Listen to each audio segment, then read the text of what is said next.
তোদের পুষ্কনের পানি ভালো, তুই বললে থাকতে পারবো।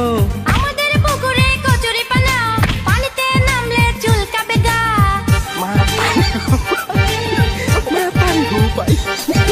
কেউ দিয়ে কচুরি সারিয়ে দেবো, এই ফাঁকে গোসল করে নেব। যতই ঢেউ দিস কাজ হবে না, তোর মনের আশা পূরণ হবে না।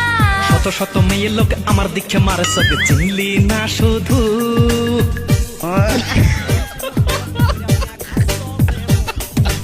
আন্দর বন্ধু ছেলে পেলে